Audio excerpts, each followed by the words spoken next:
So welcome to part 3 of organ technology, where we are exploring the technology that goes into building electronic organs over the last century.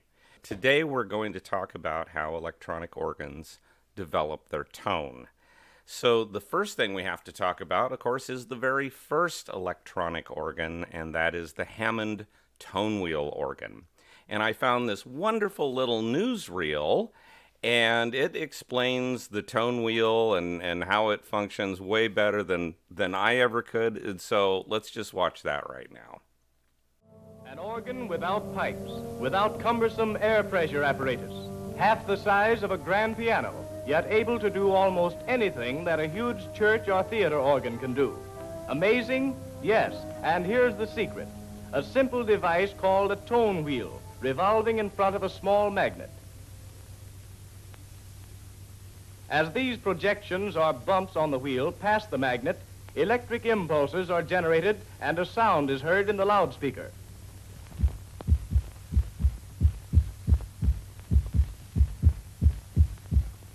Turning the wheel produces a continuous note.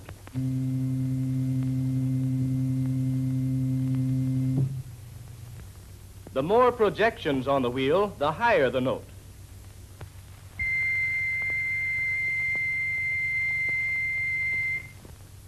This is the complete tone generator unit. Science has found that all musical sound consists of fundamental tones plus harmonics or overtones. The inventor here has supplied 91 tone wheels, which, ingeniously connected with the keyboard of the console, produce any desired note or tone in the musical range. Here's a simple fundamental tone.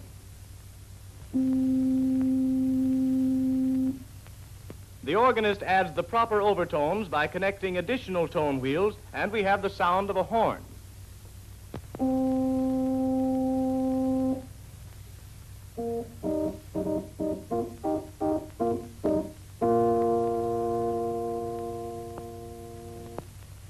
Another combination of overtones gives us a sound like a bell.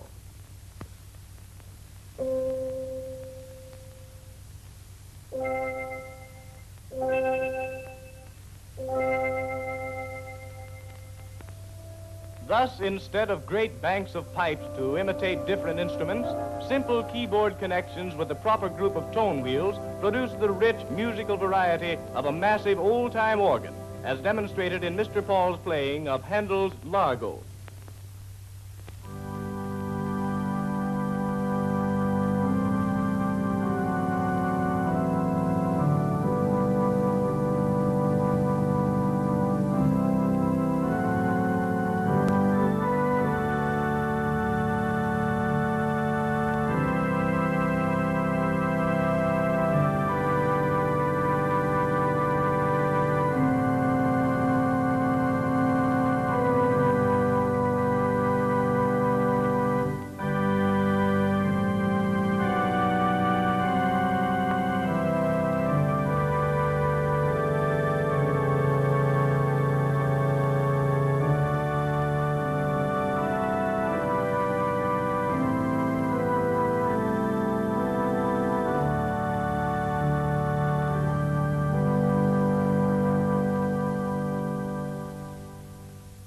Now, I hope you noticed that when the organist went to make a horn sound and then a bell sound, first he pulled out a drawbar that was equivalent to the fundamental tone, and he played that.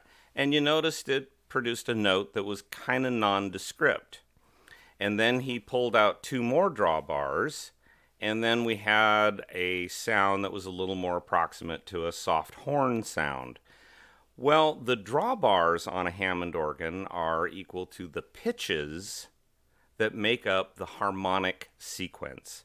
And that's something that is very important when we're talking about generating and trying to imitate the sound of a pipe organ. So the drawbars he pulls out are the 8-foot drawbar, which is concert pitch. That represents the fundamental. Then he pulls out the octave drawbar, the 4-foot drawbar, and that represents the second harmonic. Then he pulls to about 50-60% the 2 2/3 drawbar, which is an octave and a half above the fundamental, and that represents the third harmonic, and together they make more or less a horn sound. Similar things have to be done with other technologies in order to imitate specific tones. And we're going to talk a lot about that as we go along. But today we're going to look primarily at oscillators, which were the dominant force in building organs for a very, very long time until we got into digital technology, which will come along way, way, way down in the series. So remember that little bit about overtones and harmonics on the Hammond organ. Now, I do have to point out, some people have watched my videos, and when I talk about Hammond organs, somebody got the impression that I don't like Hammond organs, and quite frankly, the opposite is very true. The tone wheel organ was an incredible innovation and allowed us to have an organ in the home to practice on. It was only a few short years later that oscillator organs came into play, but those really early oscillator organs were not as good as the tone wheel organ.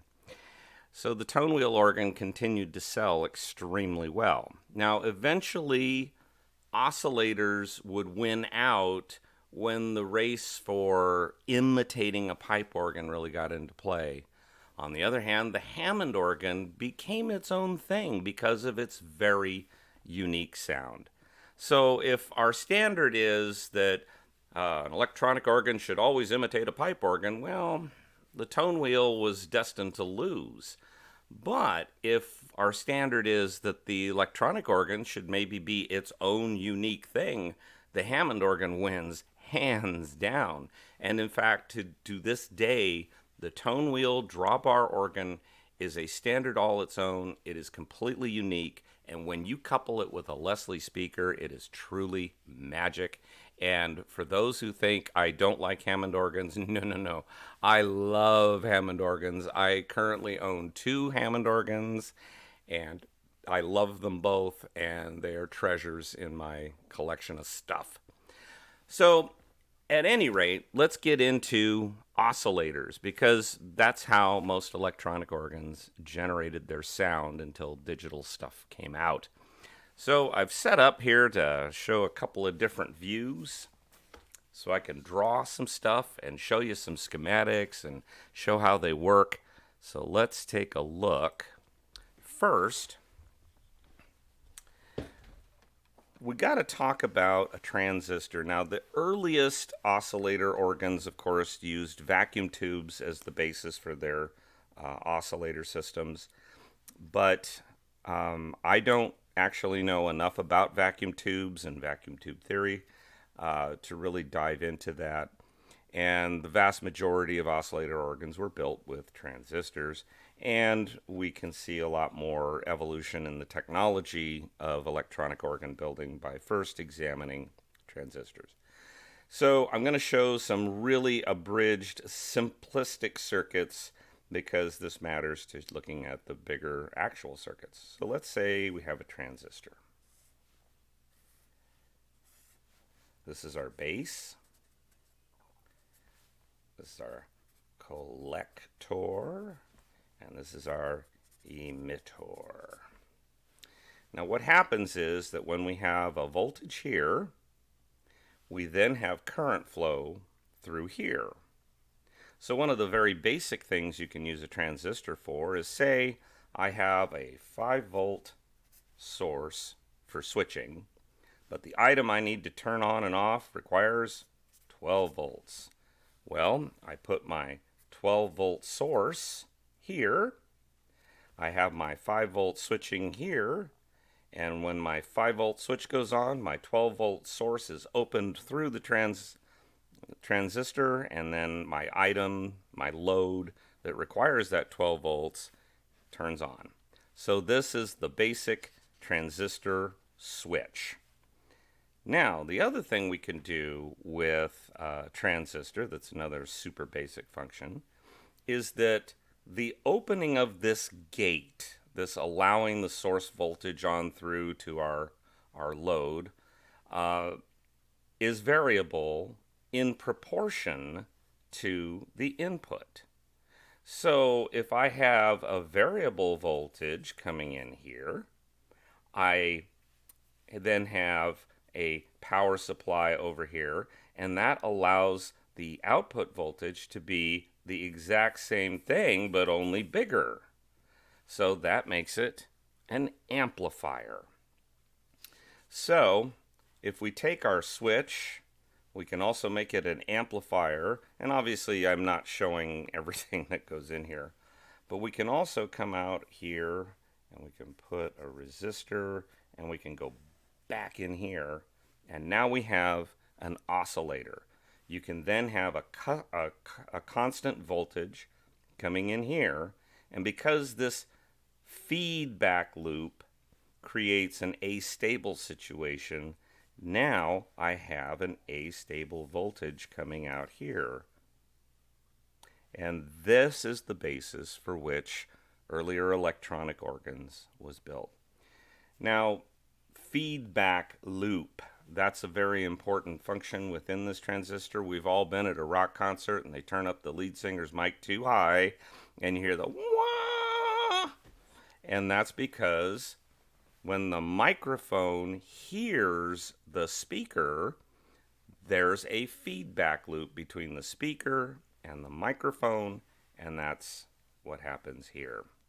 So let's look at some actual circuits. This is a Devtronics circuit. Devtronics was a company out of Sacramento, California that built kits.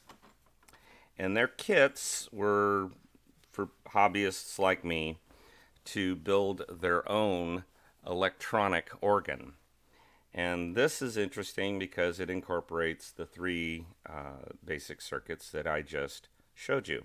Right here, this is that transistor switch. And as you can see, there's a little more to it than just connecting a transistor to a couple of wires and so forth. The keying voltage comes in here, and this switch turns on and off. This is our actual oscillator circuit. And the way it works, this triangle, represents an amplifier. And I showed you that a transistor can also be an amplifier. This is a bipolar amplifier. It has both a positive and a negative input.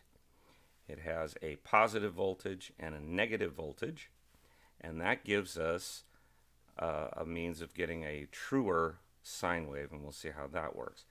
So our keying voltage comes in here. In this case, it's indicating 15 volts plus, and then it triggers into the amplifier circuit, and here's our feedback loop, which you can see is quite a bit more complicated than just dropping a resistor from output back to input. We have several components here, including a variable resistor, so we can tune this oscillator and have it make the appropriate pitch. And in this configuration, this oscillator, so we have an op amp, our feedback loop, this oscillator naturally generates a sine wave. And from there, we can get some other things. Now, the sine wave by itself makes kind of a generic flute tone. And this particular circuit, since it's bipolar, generates a full sine wave. And here's what that looks like. So let's say here's our 0 point, and this is our minus, and here's our plus. This oscillator that I just showed you is going to do a sine wave that goes both positive and negative. Okay? And that's going to give us a sort of a generic flute tone. So let's look back at our circuit. We have our operational amplifier. It's keyed from the keyboard of the organ through this transistor switch. It starts to oscillate. The configuration of the circuit means it's going to naturally generate a sine wave. Now, what if we need a different waveform? See, different waveforms have a different tone color. A sine wave sounds like a flute. So we can use sine waves to imitate the flutes of a pipe organ. But we can also do this diode. A diode is a one-way valve for electricity. And so if we put a diode in our output signal, what happens is that sine wave is only allowed to function in one direction. So the diode cuts this part off. So now what do we have? We have a half sine. And a half sine wave, which only bumps up, goes straight across, bumps up again, goes straight across, bumps up again. That sounds more or less like a diapason. And that's where we would derive our diapason tones, is from that half sine wave. We can also get some other waveforms out of this oscillator. Once we have our sine wave generated, let's go over here and we'll run it through this circuit right here, which is just a pair of diodes facing in both directions in parallel. How would that do anything? A diode is just a one-way valve for electricity, so it looks like the electricity is just going to go ahead and go both directions. But here's the thing. Diodes have what's called a barrier voltage. And that barrier voltage is about 0.7 volts. So when this sine wave is ramping up, it has to break through that barrier voltage before it can ramp back down, and then it has to break through the barrier voltage in the other direction. And the result is that we get a square wave. So again, here's our 0 point. Here's positive, here's negative. We compress that sine wave by making it go through the barrier voltage of a pair of diodes, and now we have a bipolar square wave. Now, a square wave with some modifications is great for generating reed tones in an organ. But in the case of the Devtronics oscillator system, it's used a little differently. Certainly a clever person could rig that up and put a filter circuit together and pull a reed tone with individual oscillators off. But what they do is use it for harmonic enhancement. Now remember, on the Hammond organ, you had those drawbars. And those drawbars were lined up pitch-wise to correspond to the harmonic sequence. And these are also the same pitches you see on various stops on a pipe organ. 8 foot is concert pitch, then you have 4 foot, which is octave pitch, then you have 2 2/3, 2 foot, 1 3/5, 1 1/3, 1 foot, and even higher than that. Each of those lines up to the natural harmonic sequence. So say I want to make an oboe tone. Well, an oboe has a strong second and third harmonic, but a very weak fundamental. So I can line up my oscillators to do exactly that, can't I?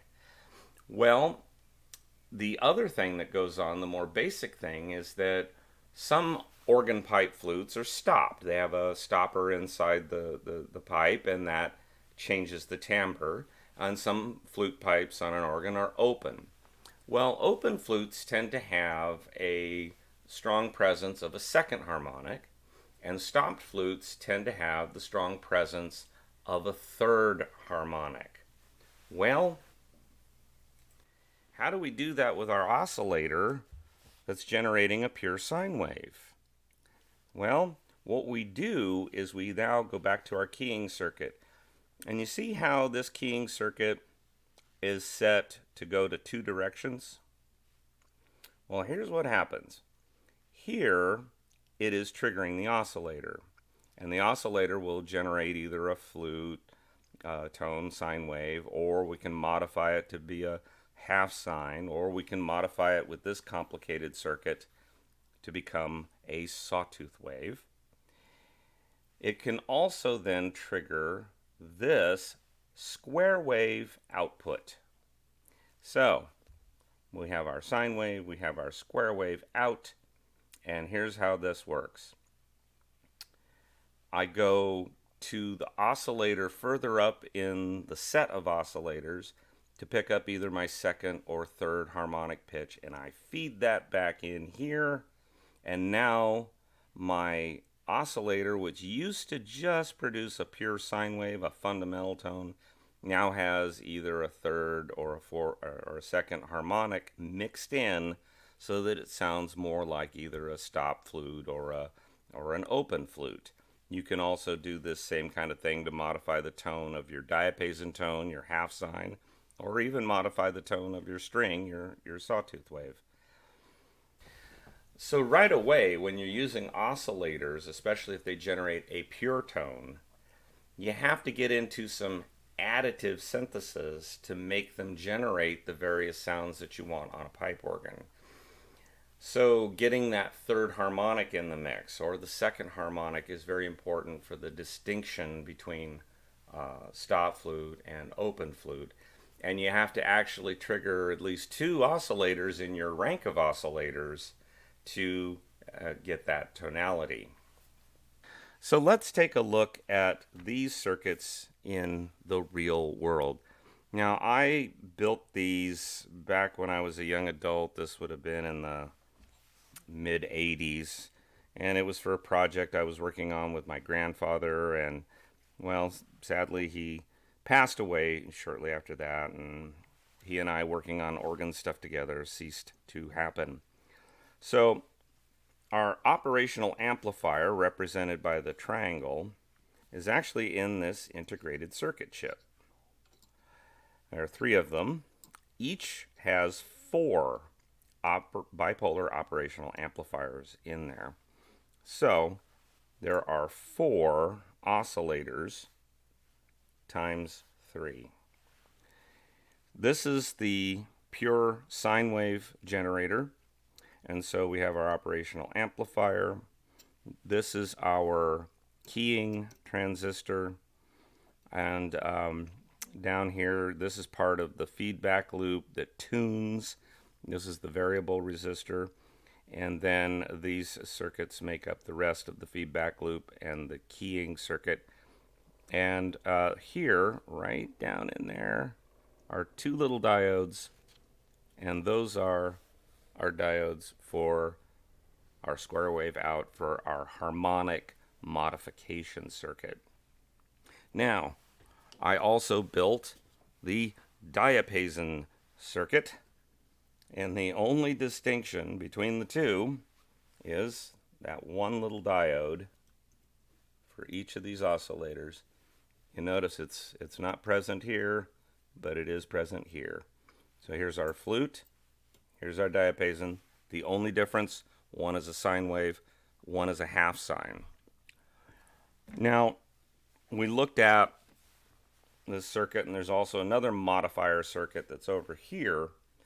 And this complicated circuit, which involves another transistor and some more components, this turns our sine wave into a sawtooth wave. And this is the circuit board with those additional components added in. You can see that there's quite a bit more going on, more capacitors and more transistors and such on each of the oscillators. Now, of course, with this system, you have to have a separate oscillator for every note of every voice that you're putting into the organ. And that's great from an ensemble perspective, but not very great from a practical perspective. The whole reason for an electronic organ to exist, well, it has to be significantly less expensive than a pipe organ and take up significantly less space. And if you start assigning multiple oscillators, as you can see, if you want to generate a stop flute or an open flute, you need 2 oscillators for every note. Well, pretty soon you've loaded everything up. And so very early on, as soon as integrated circuits were available and special divider networks were available, well, things started to change. Thanks for joining me today. I hope you got something out of this dissertation on what oscillators are and how they work. And next time, we'll probably get a little more into the filter circuits and how those are incorporated, and a little more into the keying circuits, because obviously this gets really complicated once we have all the oscillators lined up and all our filters lined up and we try to turn that into an organ. So in a couple more weeks, we'll talk a little more about this stuff. Thanks for joining me today, and we'll see you next time.